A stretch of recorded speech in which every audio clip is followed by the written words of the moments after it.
ایک لفظ اور ایک جملہ ادا کر دوں کہ یہاں پر رسالت مآب نے کوئی قید نہیں لگائی کہ حسین کس کے لیے ہدایت کے چراغ ہیں، حسین کس کے لیے کشتی نجات ہیں، بلکہ رسالت مآب نے کل حکم لگا دیا کہ حسین ہدایت کے چراغ ہے، حسین کشتی نجات ہے۔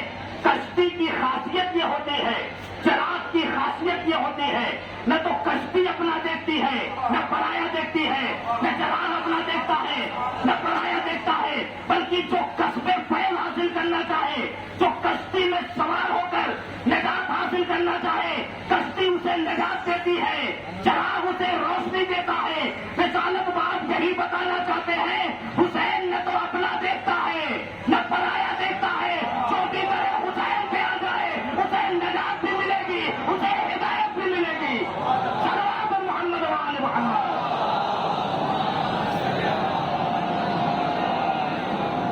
تو نہ تو اپنا دیکھتے ہیں نہ پرایا دیکھتے ہیں، جو بھی آ جائے اس کو نجات بھی ملے گی، اس کو ہدایت بھی ملے گی۔ امام علی مقام نے کیا بنیاد رکھی، ذرا توجہ کیجیے گا۔ کربلا کے حالات میں، کربلا کے ماحول میں امام علی مقام چراغ ہدایت ہیں، لیکن امت کی ہدایت کے لیے 72 چراغ روشن کر رہے۔ توجہ کیجیے گا، امام علی مقام نے کربلا کے میدان میں جو چراغ جلائے ہیں وہ مادی تیلوں کے ذریعے سے اور مادی آئل کے ذریعے سے نہیں جلائے، دنیاوی تیلوں کے ذریعے سے نہیں جلائے، بلکہ امام علی مقام نے شہیدوں کے خون کے ذریعے سے وہ چراغ جلایا ہے۔ اور یاد رکھیے گا، تاریخ گواہ ہے، جو چراغ دنیاوی تیلوں سے جلایا جاتا ہے، تیل، ہوائیں اور آندیاں اسے بجھا دیا کرتی ہے، لیکن جو چراغ شہیدوں کے خون سے جلایا جائے، دنیا کی کوئی طاقت اسے بجھا نہیں سکتی ہے۔ صلوات محمد و آل محمد۔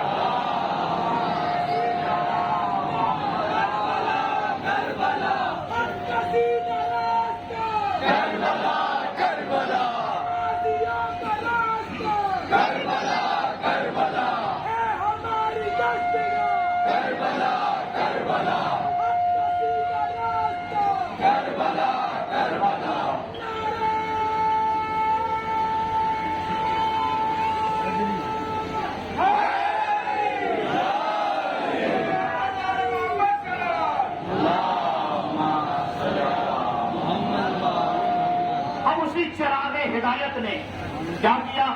کربلا کے میدان میں، رات کی تاریکی میں، اصحاب کے مجمع میں ایک چراغ کو خاموش کیا، ایک چراغ کو بجھایا۔ کیا کہا کہ جو جانا چاہتا ہے وہ چلا جائے، جو جانا چاہتا ہے وہ چلا جائے، کسی کے لیے کوئی قید نہیں ہے۔ توجہ کیجیے گا، مولا یہ کیا فلسفہ ہے؟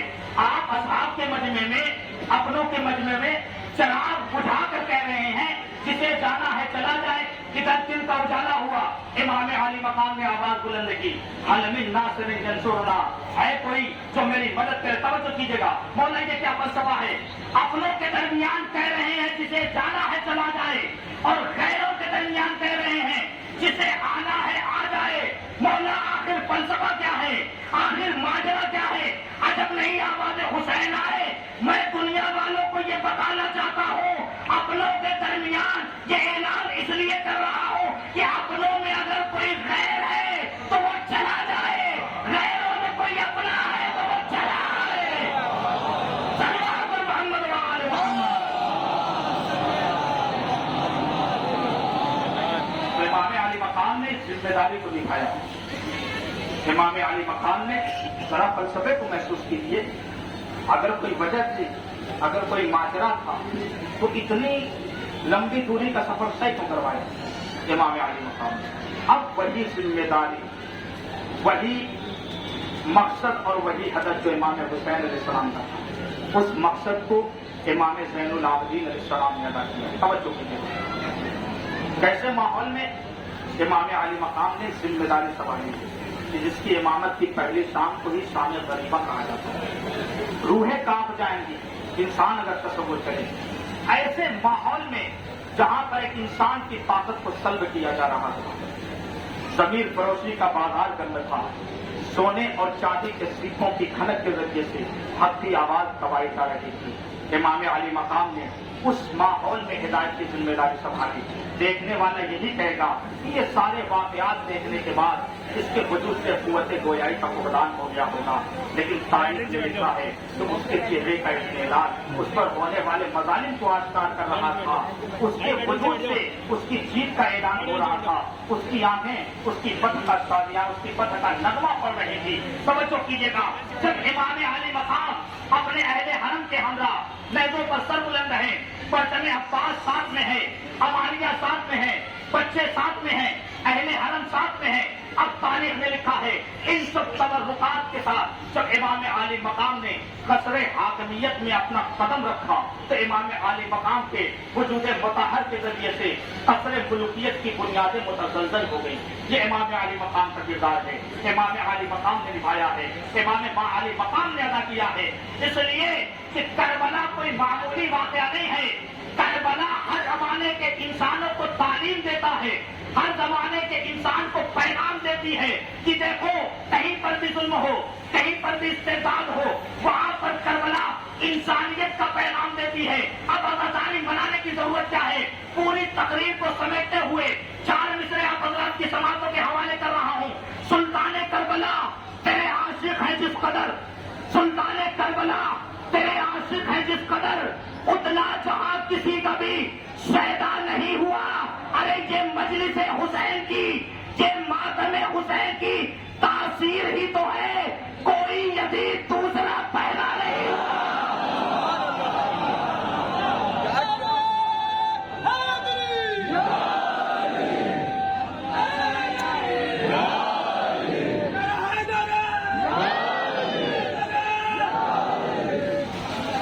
یہ امام عالی مقام سے انقلاب کا کر دیا کیوں نہ ہو جزاک اللہ۔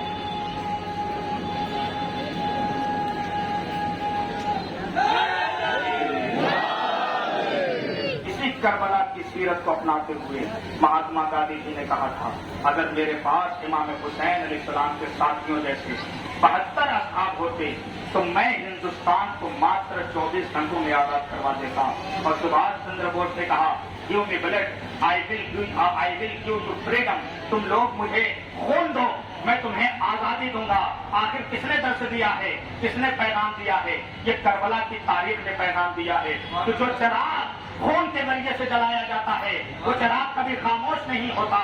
اسی لیے گرو نانک نے کہا تھا کہ حسین صرف مسلمانوں کے امام نہیں ہے بلکہ حسین ہر باضمیر انسان کے امام ہیں۔ توجہ کیجیے گا، ہر باضمیر انسان کے امام ہیں۔ تو لہذا امام حسین علیہ السلام کی بات نہ تو مسلک میں محدود ہے، نہ تو مذہب میں محدود ہے، بلکہ یہ تو ضمیروں کے اعتبار سے عبادت پھیل رہی ہے۔ اب جملہ آپ کی سماعتوں کے حوالے کر رہا ہوں۔ امام حسین علیہ السلام کا کردار ہر اس انسان کے اندر منتقل ہوگا جس کے اندر ضمیر ہوگا۔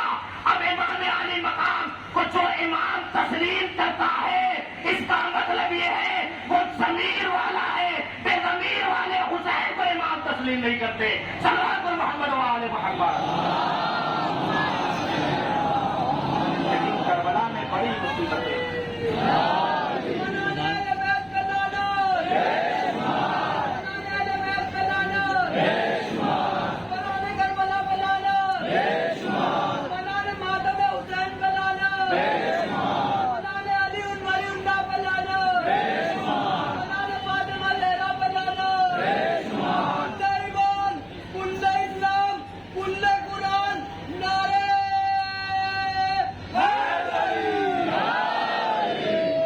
ذمہ داری کو جناب زینب اولیاء مقام نے اسی مقصد کو ہم تک پہنچایا۔ آزاداروں بڑی مصیبتیں، بڑی اذیتیں برداشت کی ہیں۔ ذرا تصور کیجیے گا، امام سجاد علیہ السلام نے کربلا کے بعد کیسے ماحول میں ذمہ داری سنبھالی۔ آزاداروں محسوس کیجیے گا، امام علی مقام نے کہا کہ کربلا سے شام تک جو شخصیتیں مجھے کام آئی میں ان کو کبھی فراموش نہیں کر سکتا، کبھی بھول نہیں سکتا۔ کتنی مصیبتیں، کتنی اذیتوں کا سامنا کیا۔ امام علی مقام کے گلے میں خاردار تو ہاتھوں میں ہتھکڑیاں ہیں، پیروں میں بیڑیاں ہیں، اور امام علی مقام ریزدار صحراؤں سے ننگے پا سفر کر رہے ہیں۔ صرف یہی نہیں بلکہ راہوں میں کانٹے بچھا دیے گئے۔ اس لیے باقی شہین العابدین کو اہل حرم کو کانٹوں سے گزارا جائے۔ عزادار امام علی مقام کہتے ہیں کہ میں اپنی بہن سکینہ کی شفقتوں کو کبھی نہیں بھول سکتا۔ کہا کیا؟ شاہ مولا نے فرمایا ایک جگہ قافلہ رکا، کسی نے جناب سکینہ کے حوالے کچھ پانی کر دیا، جناب سکینہ وہ پانی لے کر دوڑی ہوئی میری خدمت میں آئی۔ آنے کے بعد ایک مرتبہ میری بیڑیوں پر، میری گردن کے پاؤں پر، میری ہتھکڑیوں پر پانی ڈالنا شروع کر دیا۔ میں نے سوال کیا بہن سکینہ یہ کیا کر رہی ہو؟ پانی کا قحط ہے، پانی نصیب نہیں ہو رہا ہے، آپ یہ کیا کر رہی ہیں؟ جناب سکینہ نے کہا بھیا سجاد آپ کی ہتھکڑیاں، آپ کی بیڑیاں، آپ کے گلے کا توق لوہے کا ہے، تمازت آفتاب سے بہت زیادہ گرم ہو چکا ہے، مجھے معلوم ہے آپ کو کتنی اذیتوں کا سامنا کرنا پڑ رہا ہے۔ اے بھیا سجاد میں پانی اس لیے ڈال رہی ہوں تاکہ یہ سب چیزیں کچھ ٹھنڈی ہو جائے اور تمہیں راحت مل جائے۔ جناب امام سجاد کہتے ہیں ایک مقام پر میں بیٹھ گیا، میں نے اپنے پیر پھیلا لیے، جناب سکینہ دوڑی ہوئی آئی۔ اے بھیا سجاد ہم نے کبھی آپ کو پوری زندگی پیر پھیلا کر بیٹھتے نہیں دیکھا، آخر وجہ کیا ہے؟ ایک مرتبہ سید سجاد نے کہا اے بہن سکینہ میرے پاؤں میں آنگلے ہیں، آنگلوں میں کانٹے ہیں اور میرے ہاتھوں میں ہتھکڑیاں ہیں، میں ان کو جدا نہیں کر سکتا۔ جناب سکینہ نے اپنے ننھے ننھے ہاتھوں سے جناب سید سجاد کے پاؤں سے کانٹے نکالے۔ امام یہ کہنے کے بعد ایک مرتبہ رونے لگے۔ پوچھنے والے نے پوچھا مولا گریا کیا کر رہے ہیں؟ کہا کہ میں اس لیے گریا کر رہا ہوں، ارے میرے پاؤں کے کانٹے سکینہ نے نکال دیے۔ سکینہ کے قدموں کے کانٹے کس نے نکالے ہو؟ اجرکم اللہ، خدا آپ کو کوئی غم نہ دے۔ جب یہ قافلہ مدینہ لوٹا بس کچھ جملے اس کے بعد آپ کی عبادت کو تمام۔ ایک مرتبہ بشیر ابن جذلم نے مدینے کے گلیوں میں آواز بلند کی، آواز کے بلند ہوتے ہی محمد حنفیہ ملاقات کے لیے آئے۔ کیا دیکھا کہ پرچم عباس ایک ضعیف کے ہاتھوں میں ہے۔ نزدیک آئے، کہا این این اخی العباس، اے ضعیف یہ بتاؤ کہ میرا بھائی عباس کہاں ہے؟ جیسے یہ جملہ سنا ایک مرتبہ سید سجاد نے کہا چچا جان وہ قتل کر دیے گئے۔ کہا مگر عباس کیسے قتل کر دیے گئے؟ کہا ظالموں نے ان کو قتل کر دیا، امام علی مقام کو بھی قتل کر دیا۔ ایک مرتبہ جناب سید جناب محمد حنفیہ نے امام حسین علیہ السلام کے بارے میں سنا، پوچھا تو کہا کہ وہ بھی قتل کر دیے گئے۔ جیسے ہی یہ سنا ایک مرتبہ محمد حنفیہ اپنے آپ کو سنبھالنے لگے، کہا بے ضعیف یہ بتاؤ کہ میرے بھائی حسین کے ساتھ ہمارے گھر کی خواتین بھی تھی، بتاؤ ان کا کیا ہوا؟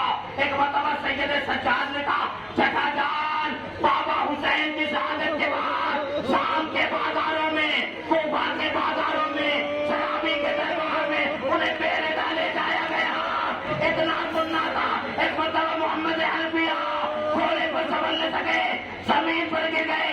سید سجاد نے سنبھالا، اپنے زانوں پر سر رکھا، اے چچا جان حوصلہ رکھیے۔ ایک مرتبہ جناب محمد حنفیہ کہتے ہیں اے ضعیف یہ بتاؤ آخر تم ہو کون؟ مجھے چچا چچا کیوں کہہ رہے ہو؟ کہا اے چچا آپ نے پہچانا نہیں؟ کہا نہیں میں نے نہیں پہچانا۔